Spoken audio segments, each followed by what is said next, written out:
നമ്മൾ ദൃശ്യങ്ങൾ കണ്ടത് ഇസ്രായേൽ ദോഹയിൽ നടത്തിയ വ്യോമാക്രമണത്തിന്റെ ദൃശ്യങ്ങളാണ്. ഹമാസ് നേതാക്കളെ തെരഞ്ഞുപിടിച്ച് ഇല്ലാതാക്കുന്ന ദൗത്യത്തിന്റെ ഭാഗമായാണ് ഇപ്പോൾ അവിടെ സ്ഫോടനം നടത്തിയതെന്നാണ് ഇസ്രായേൽ വിശദീകരണം. അതേസമയം അവരുടെ ഈ പറയുന്ന ഖത്തറിന്റെ ടെറിട്ടറിയിൽ, ഖത്തറിന്റെ അതിർത്തിയിൽ കയറി ഇത്തരത്തിൽ ആക്രമണം നടത്തിയതിനെ കടുത്ത ഭാഷയിലാണ് ഇപ്പോൾ ഖത്തർ അപലപിച്ചുകൊണ്ടിരിക്കുന്നത്. ശക്തമായ പ്രതിഷേധമാണ് അവർ അറിയിച്ചുകൊണ്ടിരിക്കുന്നത്. എന്തായാലും ഇത്തരത്തിൽ ഹമാസ് നേതാക്കളെ ഇല്ലാതാക്കുന്ന ദൗത്യവുമായി മുന്നോട്ട് പോകുമെന്ന് ഇസ്രായേൽ വ്യക്തമാക്കി കഴിഞ്ഞിരിക്കുന്നു. റെസിഡൻഷ്യൽ ഏരിയയിൽ ആക്രമണം ഉണ്ടായി എന്നാണ് നിലവിൽ അറിയാൻ കഴിയുന്ന വിവരം. ഇതിൽ ആരെങ്കിലും കൊല്ലപ്പെട്ടോ എന്ന കാര്യത്തിൽ, ഇത്തരത്തിൽ ഹമാസ് നേതാക്കൾ കൊല്ലപ്പെട്ടോ എന്ന കാര്യത്തിൽ സ്ഥിരീകരണം ഉണ്ടായിട്ടില്ല.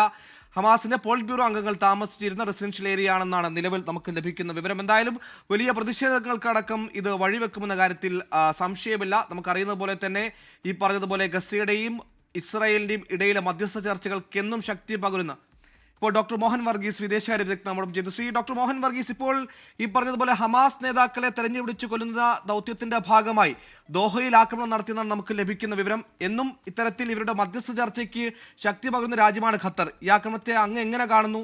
ദേശീയ ക്രമത്തിൽ ഇതിനെ എങ്ങനെ വിലയിരുത്തുന്നു? അന്തർദേശീയ ക്രമത്തിൽ മധ്യപൗരസ്ത്യ പ്രദേശത്തെ ഏറ്റവും അധികം ഡിപ്ലോമാറ്റിക് വാല്യൂ ഉള്ള രാജ്യമാണ് ദോഹ, ഖത്തർ. ഖത്തർ തലസ്ഥാനമായ ദോഹയിലാണ് പലപ്പോഴും ഇറാന്റെ നേതൃത്വത്തിന്റെ ചില ആളുകൾ, അതുപോലെ ഹമാസിന്റെ ലീഡർഷിപ്പ്, എല്ലാവരും പലപ്പോഴും ഒത്തുകൂടുന്ന ഇടം എന്ന നിലയിൽ ഖത്തർ തലസ്ഥാനമായ ദോഹ വളരെ പ്രാധാന്യം അർഹിക്കുന്നു. ഇസ്രായേൽ പലപ്പോഴും ആശ്രയിച്ചിരുന്നതും ഖത്തറിൽ നിന്നുള്ള നെഗോഷിയേറ്റേഴ്സിനെയാണ്. ഇസ്രായേൽ പ്രതിനിധികളും ഖത്തർ സന്ദർശിക്കാറുണ്ട്. പക്ഷെ എൻഡ് ഗെയിം പൊളിറ്റിക്സ് അടുത്ത് വന്നപ്പോൾ, അതായത് കംപ്ലീറ്റ് ഹമാസിന്റെ വേര് മുഴുവൻ അറക്കുന്ന രീതിയിലുള്ള അവസാനത്തെ എൻഡ് ഗെയിം പൊളിറ്റിക്സിലേക്ക്, എൻഡ് ഗെയിം ഓപ്പറേഷനിലേക്ക് ഇസ്രായേൽ നീങ്ങുമ്പോൾ അവശേഷിക്കുന്ന ലീഡർഷിപ്പ്, അവരിൽ ചിലരെല്ലാം ഇപ്പോൾ ദോഹയിലാണ് താമസം. പ്രത്യേകിച്ച് ഈ ചർച്ചകൾക്ക് നേതൃത്വം നൽകിയിരുന്ന, നെഗോസിയേഷൻ നേതൃത്വം നൽകിയിരുന്ന ഖലീൽ അൽ ഹയ്യ ഉൾപ്പെടെയുള്ള ആളുകൾ ഇപ്പോൾ ദോഹയിലാണ്. അദ്ദേഹം കൊല്ലപ്പെട്ടു എന്ന രീതിയിലാണ് വാർത്തകൾ വരുന്നത്.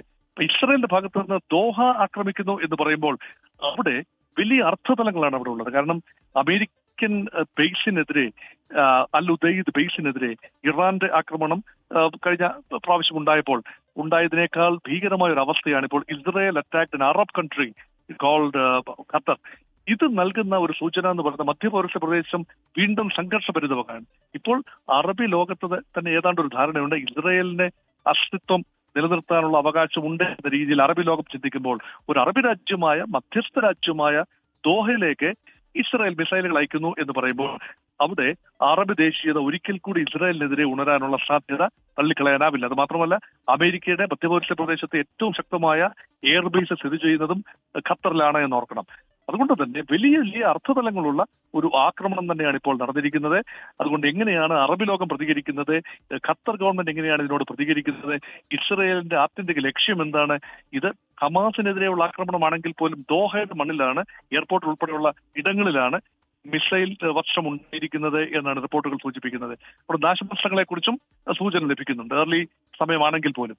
അതുകൊണ്ട് തീർച്ചയായും ഒരു സംഘർഷത്തിലേക്ക്, കൂടുതൽ എസ്കലേഷനിലേക്കും സംഘർഷത്തിലേക്കും തന്നെ നീങ്ങുകയാണ് ആ പ്രദേശം. ശ്രീ മോഹൻ വർഗീസ്, ഈ ഹമാസ് നേതാക്കളെ ലക്ഷ്യമിട്ടാണെങ്കിൽ ഒരു എക്സ്റ്റേണൽ അഗ്രഷൻ ഉണ്ടായിരിക്കുന്നു. രാജ്യത്തിന്റെ അതിർത്തിയിലേക്ക് മറ്റൊരു രാജ്യം കയറി സ്ഫോടനം നടത്തുകയാണ്. ഇപ്പോൾ ഈ പറഞ്ഞതുപോലെ അറബ് രാജ്യങ്ങളുടെ ഒരു കോമൺ കോൺഷ്യസ്നെസ് ഇസ്രായേലിനെതിരെ ഉണ്ടാകാൻ ഇടവരുത്തുന്ന ഒരു ആക്രമണമായി നമുക്ക് ഇതിനെ ഇപ്പോൾ വിലയിരുത്താമോ? അങ്ങനെ തന്നെ വിലയിരുത്തേണ്ടി വരും. കാരണം അറബി ലോകം ഇറാനെ ഭയക്കുന്നു. പ്രത്യേകിച്ച് സൗദി അറേബ്യ ഇറാനെ സംശയദൃഷ്ടിയോടെ കാണുമ്പോൾ, ഒരു ഷിയ സുന്നി ഡിവൈഡ് എന്ന നിലയിൽ ഇറാനെ സംശയത്തോടെ കാണുമ്പോൾ ഇസ്രായേൽ അതൊരു ആശ്വാസമാകേണ്ടതാണ്.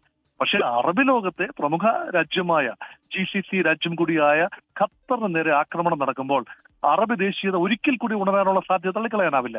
അതുകൊണ്ട് ഇസ്രായേൽ ഇപ്പോൾ അനുഭവിക്കുന്ന ഒരു ഗുഡ്വിൽ, അറബി ലോകത്തെ ഈ മുൻകാലങ്ങളിൽ ഉണ്ടായിരുന്ന വാശി ഇപ്പോൾ അറബ് രാജ്യങ്ങൾക്ക് ഇസ്രായേലിനെതിരെയില്ല. പ്രത്യേകിച്ചും അമേരിക്ക ഇടപെട്ട് കൊണ്ടുവന്ന അബ്രഹാമിക കരാറുകൾ പൂർത്തീകരിക്കാൻ സാധിച്ചില്ല എങ്കിലും സൗദി അറേബ്യ അബ്രഹാമിക കരാർ ഇസ്രായേലുമായി ഒപ്പിടുന്ന ഒരു ഘട്ടം വന്നപ്പോഴാണ് ഹമാസ് ആക്രമണം ഘടിപ്പിച്ചതും അങ്ങനെ പിന്നാക്കം പോകുന്നതും. കൂടുതൽ അറബ് ലോകത്തെ കാര്യങ്ങൾ സങ്കീർണമാവുകയാണ്. ഇസ്രായേലുള്ള നിലപാടുകൾ ഒരുപക്ഷെ ഈജിപ്തും സിറിയയും ഉൾപ്പെടെയുള്ള രാജ്യങ്ങൾ, സൗദി അറേബ്യയും ഉൾപ്പെടെയുള്ള രാജ്യങ്ങൾ ഈ ഇസ്രായേലിനോടുള്ള നിലപാട് കുറച്ചുകൂടി കർക്കശമാക്കാനുള്ള സാധ്യത കാണാം. അതോടൊപ്പം തന്നെ അമേരിക്കയുടെ നിലപാട് നിർണായകമല്ല. കാരണം നേരത്തെ ഇറാന്റെ ആക്രമണം ഖത്തറിൽ ഉണ്ടായ സമയത്തൊക്കെ അമേരിക്കയുടെ എയർബേസുകൾക്ക് തന്നെയാണ് ആക്രമണം ഉണ്ടായത്. അതേസമയം തന്നെ ഖത്തറിന് മേലും ഒരു ഓവർഹാൻഡ് ഉള്ള രാജ്യമാണ്, ഇസ്രായേലിന് മേലും ഓവർഹാൻഡ് ഉള്ള രാജ്യമാണ് അമേരിക്ക. അപ്പോൾ അമേരിക്കയുടെ നിലപാട് കൗതുകമുള്ള നിലപാടായിരിക്കില്ലേ? ഈ ആക്രമണത്തെ തള്ളുമോ കൊള്ളുമോ എന്ന് അറിയേണ്ടതില്ലേ? തീർച്ചയായിട്ടും അമേരിക്കയുടെ നിലപാട് എല്ലാവരും സ്വാഗതം നോക്കുന്നത് അമേരിക്കയുടെ നിലപാടാണ്. പ്രത്യേകം ട്രംപിന്റെ പ്രത്യേക ദൂതൻ സ്റ്റീവ് വിറ്റ്കോഫ് തീർച്ചയായും രംഗത്ത് വരാനുള്ള സാധ്യത കാണുന്നു. അമേരിക്കയുടെ എയർബേസ് ഉള്ള സ്ഥലമാണ്. അമേരിക്കയുടെ വലിയ താല്പര്യങ്ങൾ ഖത്തറിലുണ്ട് എന്ന് ഓർക്കണം. അതുകൊണ്ട് അമേരിക്കയുമായും ഈവൻ ചൈനയുമായും റഷ്യയുമായും ഉൾപ്പെടെ വലിയ ബന്ധം കീപ്പ് ചെയ്യുന്ന ഒരു നിഷ്പക്ഷ രാജ്യം, അറബ് മേഖലയിലെ നിഷ്പക്ഷ രാജ്യം എന്ന സ്വയം ക്ലെയിം ചെയ്യുന്ന രാജ്യമാണ് ഖത്തർ എന്ന് ഓർക്കണം. അതുകൊണ്ട് തീർച്ചയായും അമേരിക്ക എങ്ങനെയാണ് പ്രതികരിക്കുന്നത്? അമേരിക്കയുടെ സഖ്യരാജ്യമാണ് ഇസ്രായേൽ. എന്തു വന്നാലും ഏത് ദുർഘടഘട്ടത്തിലും അമേരിക്കയ്ക്ക് ഇസ്രായേലിനെ കൈയൊഴിയാനാവില്ല എന്നത് ചരിത്രപരമായ യാഥാർത്ഥ്യം കൂടിയാണ്. എങ്ങനെയാണ് അമേരിക്കൻ പ്രസിഡന്റ് ഡൊണാൾഡ് ട്രംപ് ഈ ഒരു വിഷയത്തെ സമചിത്തതയോടെ കൈകാര്യം ചെയ്യുന്നത് എന്നതും വളരെ പ്രത്യേകത നിറഞ്ഞ കാര്യമാണ്.